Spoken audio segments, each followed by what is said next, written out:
We're back. You did not see a thumbnail yet. You did not see the title. We're here. This is going to be something new, something different. I took the time this morning. I know most of y'all have seen this, where these watching these persons who are completely becoming unhinged, melting down, even crashing out, as the kids like to say, over Donald Trump's victory. I've seen them cutting their hair and ruining their marriages and relationships, crashing cars, all this kind of crazy stuff, breaking their property, all because Donald Trump is president, which is pretty nasty work that they're doing that. But not all leftists, not all Democrats are unhinged like that. I found one that I actually agree with. So I'm going to bring in, this is a CNN interview, and I just want y'all to hear this and tell me, I think the question I have is, how is she still a Democrat? All right, let's go. Julie Roginsky, I want to go to you on this because, of course, he is making the speech at the White House against this backdrop of a lot of finger pointing right now in the Democratic Party. Some who are saying, look, had President Biden not announced, to try to get reelected, and we all know how that transpired later on, perhaps this wouldn't be the situation. And we'll never be able to know, right? What do you say to that?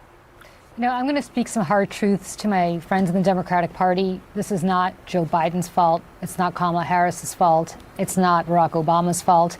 It is the fault of the Democratic Party in not knowing how to communicate effectively to voters. We are not the party of common sense, which is what the message that voters sent to us. For a number of reasons. We don't know how to speak to voters. When we address Latino, and language has meaning. When we address Latino voters as Latinx, for instance, because that's the politically correct thing to do. It makes them think that we don't even live on the same planet as they do. When we are too afraid to say that, hey, college kids, if you're trashing a campus at Columbia University because you're unhappy about some sort of policy and you're taking over a university, and you're trashing it and preventing other students from learning, that is unacceptable. But we're so worried about alienating one or another cohort in our coalition that we don't know what to say when normal people look at that and say, wait a second, I send my kids to college so they can learn, not so that they can burn buildings and trash lawns, right? And so on and so forth. When we put pronouns after names and say she, her, as opposed to saying, you know what, if I call you by the wrong pronoun, call me out, I'm sorry, I won't do it again. But stop with the virtue signaling and just speak to people like they're normal. There's nothing I'm going to say to Shermichael that I'm not going to say to you, that I'm not going to say to somebody else. I speak the same language to everybody.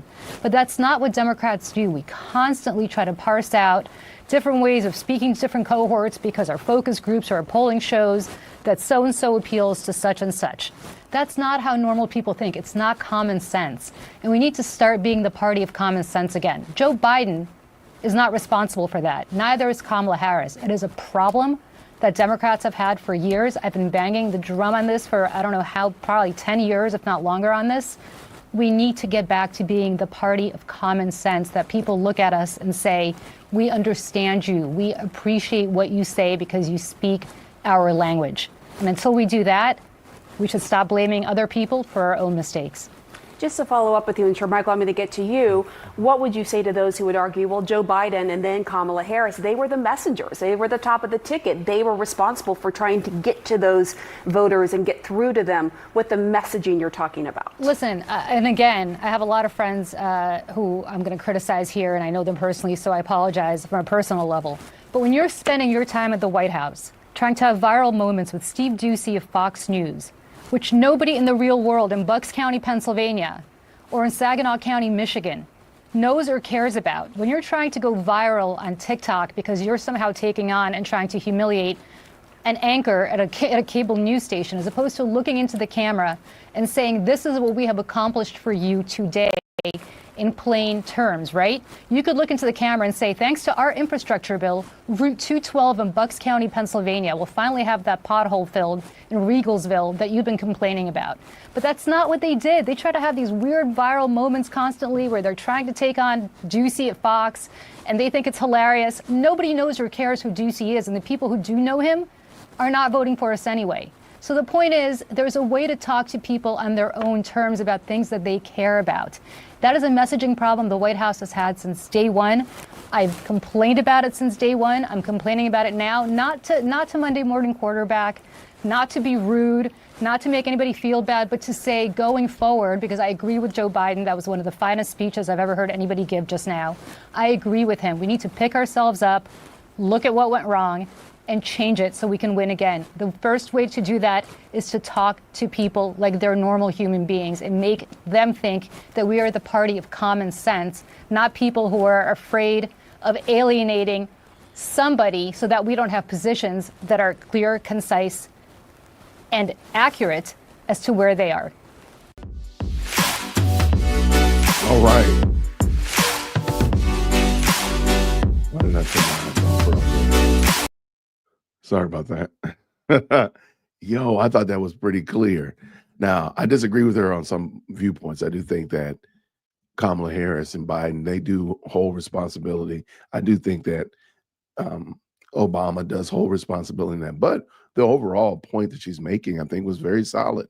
And definitely there's a lot of meat on that bone. Hey, you all have become a party that doesn't seem to be even remotely dialed in to the general understanding of society. Point blank, end of story. From there, you need to build better. So I think that's great, man. Hey, not all Democrats are going crazy. And shout out to this young lady. She's a strategist, and she's made her point. I've caught a couple other interviews that she did. This is the most recent one right after Joe Biden discussed Kamala Harris losing. And I think she had a good point. I think she had her thumb on the pulse of the problem. Now, whether or not they're going to make the right decision, I don't know. I can't tell you. I can't tell you.